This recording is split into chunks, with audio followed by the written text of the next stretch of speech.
guys, it's IbikiTalks. I'm here with a special guest. Yo, it's JIB, you know what I'm saying? So today we're just going to talk about, things that JB does and the type of things that he involves himself in and what things, can elevate him. So let's start off with what you do. What do you do for a living? Good question still. Obviously, mainly I'm at uni right now. I play football, but this season I got injured in it. So I'm going to try and play next year semi-pro. Also man writes bars like here and there. And yeah, man likes the music thing a lot still. Got a passion for that and also I'm going to try and see where I can take that. So talking of the genre, what type of music do you do?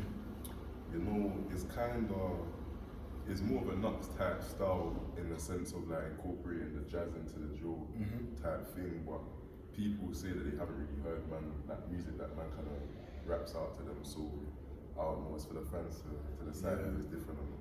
So what inspired you to do those type of those beats? Did it just come across your mind or you just I like the sound of it, let me just do it? You know what it is, I realize with music is the way the beat feels to you personally. Obviously everyone's got different styles and that. So some man may be doing maybe the classical music thing, some man will strictly drill thing. But for me I like my music to sound a bit smooth, a bit different, you know what I mean? Because we've had a lot of the same thing over the past few years and I think that's why people have gotten tired of the scene in general. Get what I'm trying to say? So in terms of you following that through, what impact would it put on people around your environment?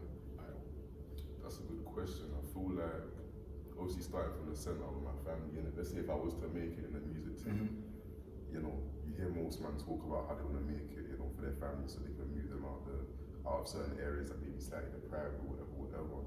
I just want to make sure that the people around me are comfortable, and then obviously within that I would be comfortable myself. You know what I'm trying to say? So you want everyone to be good around you, basically. Yeah. That's what you're trying to say. Yeah. Okay. So in terms of your music, have you put any music out there, or is it just being in snippets and stuff like that? So the thing with in snippets, normally I upload on man's TikTok, the kid JIB, or I may post stuff on my Insta as well. But that's kind of the thing where I'm working on it right now. I'm laying out a lot of things. I want to try and release a EP with my boy. But those things in the pipeline right now. Okay. So, yeah. Obviously, not to give a little spoiler. What's the inside? What the EP will be about? Okay, I'll give a little spoiler in it. We're thinking of calling it Suits and Council Flats. Okay. So it's kind of a mix between the smoothness and then the roughness of the ends. Okay. That's its kind of juxtaposition and that. But yeah, that type of vibe still. Yeah, that's good. So in terms of music, what's music been trying to do music while you're on uni? What's the balance been for you personally? Well, you got to try and make sure you get your uni work done. Whether I'm doing that or not is another question.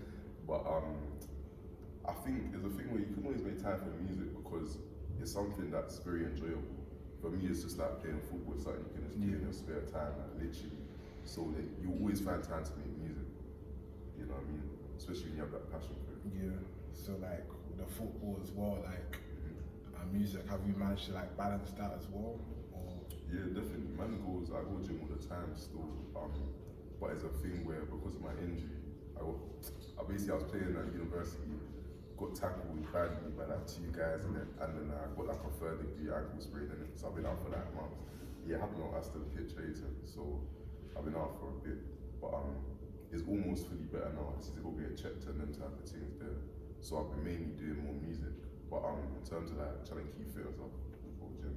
Yeah, that's good. So obviously in terms of that, it's what's your plans for the summer with with football and just the music pretty much? We'll go back home to London. You know what I mean? I'll get that ankle checked out. Probably play with some teams just to get warmed up. Probably Kent level. You know what Kent level is? Just that level before kind of semi-pro, that type of level there. Training teams like that, get myself back up to standard, keep going gym, and then from there I'm gonna try to push to the football team over back in Birmingham. So. That's good, man. So how have you found it here? How many asked that question? In Birmingham in general, what's the difference between London and Birmingham in your eyes? You know what? Being in Birmingham is kind of like being in Enfield, man. Because you look at the way it's laid out. It's not the prettiest area, especially even where we are at in the city side. It's not a pretty area, so there's not really too much difference, I would say. I'll say there's less to do here than there is to do in London. I got more of my boys in London or like up in Nottingham and them things there.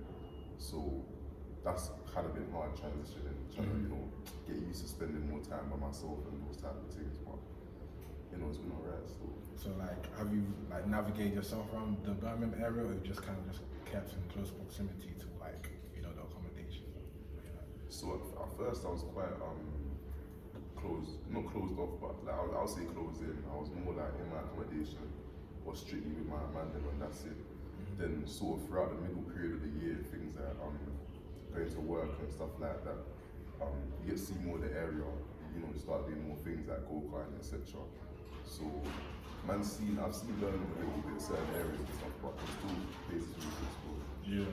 Have you not been through like, have you not seen the rough sides or heard of the rough side? Rough side. I heard that Aston went to be a rough side. Literally still, and that's where practically we're at. So, you know, it's kind of one of those things that's quite new with it. Yeah, because for me, like when I came to Birmingham, like I did obviously everywhere I go, I do my research in certain areas. So there's an area like I hear of these areas called Erdington, Handsworth, Newtown, which is not too far from Aston. So I done my research. I just looked at a documentary. I was like, yo, these places are crazy. Like, what's actually happened? Like, because people were actually doing shootings back in the day, like real life shootings, like in the daytime and nighttime.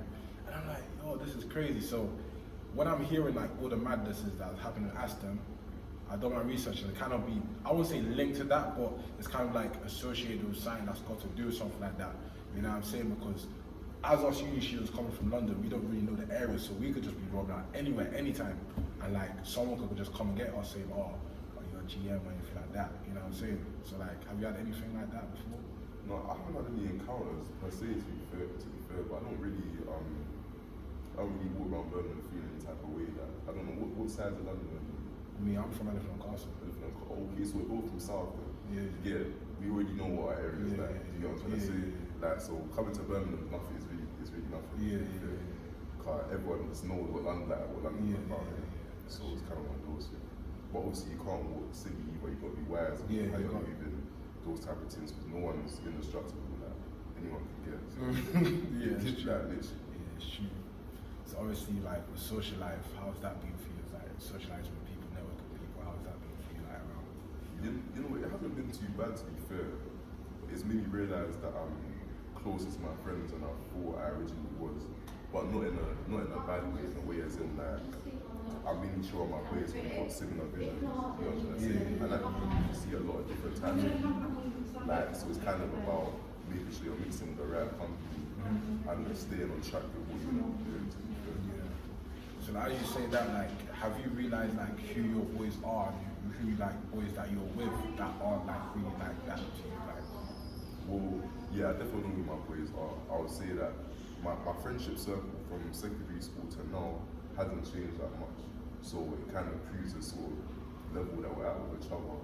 Obviously, a couple of people are coming along the way in my ways as well, because you know, same vision, same sort of similar behaviour, etc., etc. It's kind of one of those things. so like, what behaviours like would you like see and be like, yo, I'm gonna have to check you still, like I don't like what you're doing, like what type of things like would have to do? Like, okay, man them that are on, I'll say man them that are like on goals too much, but to a point where like, boy, you're moving a bit scary with them, like you need to relax type thing. Those type of man them there you just wanna stay away from still. Or man them that have fun but aren't serious kind of about anything. Like they're not trying to reach anything, they're not even doing anything to try and reach any sort of point. Those type of man need to be careful as well. And also them man that kind of like to run the bad boy act. Cause that can get you caught up in situations that you don't want to be in as well. So those are the three things you look that I mainly look for in it. But you know, I don't judge people before I see them. Give them a chance. See what I'm going from there. So let's turn the tables. What about for guys like that you see that want to do something, like what are the type of things that you have to see in a person that say, yo, I want to level up? Well, I'm a big believer in the friends around you have to motivate you, you know what I'm trying to say, in some sort of way. I was like, for example, if I can't get a job, my boy is working, I want to work, that's like my boy. If my boy is doing that driving lessons, that's going to encourage me to do driving lessons. Like it can be the little things in it. Man ain't talking about all that revising every day. Let's just be real in it. That's just not my team. But like in certain aspects, you need to try and motivate you or you know support you. Like Josh, get back in the football team, etc. etc. So yeah. Because that can also come with like, they can be like motivating you, but at the same time it's like they kind of have evil eye on you because they came from the same ends that yours from. Like they grew up with you, like they had no money like you didn't, you know what I'm saying? So they're gonna be like, yo, what you're doing, I rate that. It's like when they say, oh, I see you doing your thing, but inside they're like, yo, nah, I don't want you to do your thing, you know what I'm saying? Yeah. So it's a thing like that. I feel like people's true colours always show eventually still. They may not show straight away, you can't always be certain about everyone that you're around.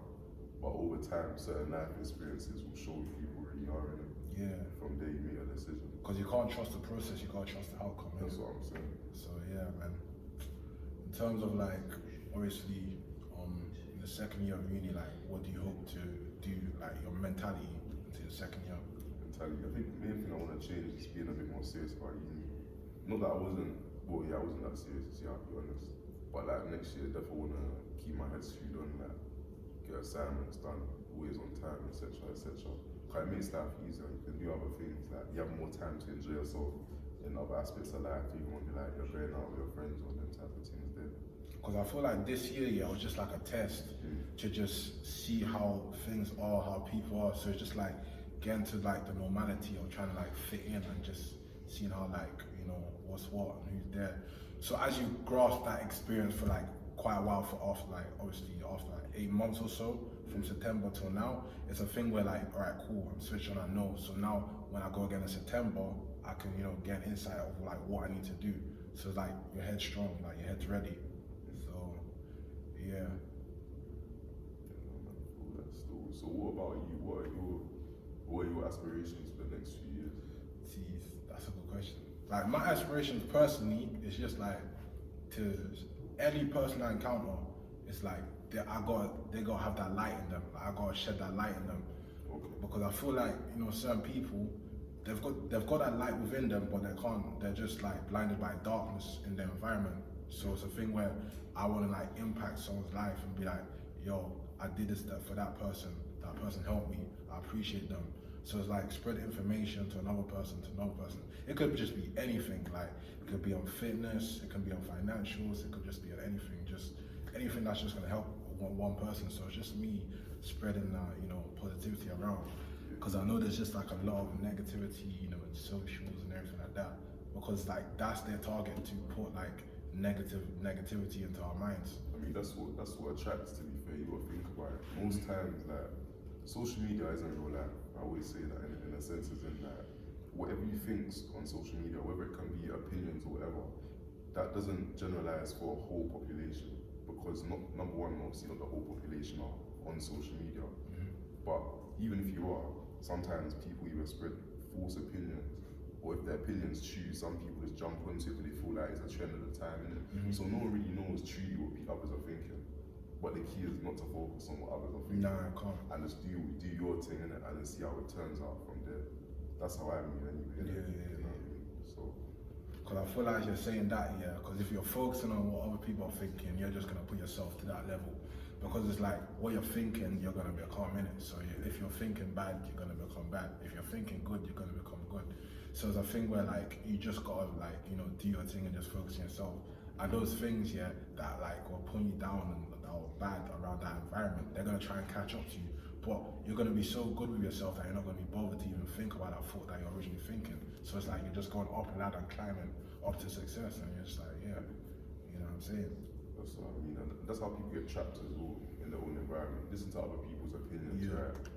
You're practically going to be following the crowd. Obviously, there's nothing wrong with constructive criticism. That's the type of criticism you should take on and see how you can, you know, evaluate and see how you can improve yourself in it. But if it's just like, shall I do this, shall I do that, and people tell you yes or no, you don't have any guidance in your own life, but then other people guide it for you. And from there, that's how you kind of get trapped, because you're a product of your environment. So, you know. As you were saying that, it's another thing as well, like, talking of pressure, like, you know, some people be going uni, do they really want to go uni, or is it a thing where like their parents want to do it? So it's like, are you doing it for you, or are you doing it for your parents? You know what I'm saying? But like, obviously I don't blame the student. Really can't really do anything because it's not like some can have like some could be like have like some financial like sorry some could just like have a lot of money at that age and some just don't have a choice. So it's a thing where like their parents have to kind of put that pressure and say, yo, be a businessman, be an accountant, do anything, you know what I'm saying? So it's like the parents are like, yo, move, like just go to uni and do it, make sure you get your degree. So it's a thing where like they just have to they're just doing it for the sake of it. So it's just to kill the time and just but at the same time it can be good and it can be bad as well. Because mentally like some of them are not ready for that. Some of them are not ready to live independently. So some of them kind of have that charity that begins at home, that discipline that I have. You know how, you know, Caribbean households are, or African households are, you know what I'm saying? So it's a thing where like, we've already got that discipline, but some just don't. So it's a thing that when they don't have that discipline, you know, they could just be in despair and just, you know, be misleaded and misguided. You know what I'm saying? No, definitely. So I feel like that pushes, sometimes the push is necessary from your parents, but you don't want the push to be, when the push is too hard, right, it kind of sometimes force the individual to go too far left or too far right. Again, as I said before, you need to be able to have guidance of your own life. But I think that being pushed to go to uni isn't a bad thing if you're not really going to be doing anything else back in the end. You see what I'm saying? Rather than just being about that, you might as well go. But if you have something in place, something in plan, you've got a plan there and you want to follow it, then sometimes it's about being brave and taking that step and talking to your parents, maybe, or whoever it is that's trying to motivate you to be this or that about your own goals and what you're going to take. Yeah, that's facts, man. That's true. Yeah. Got anything else you want to say?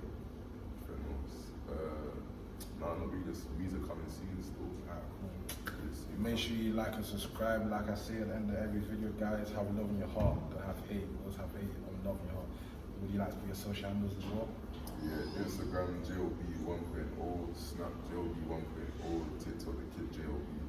Alright, take care, guys. See you.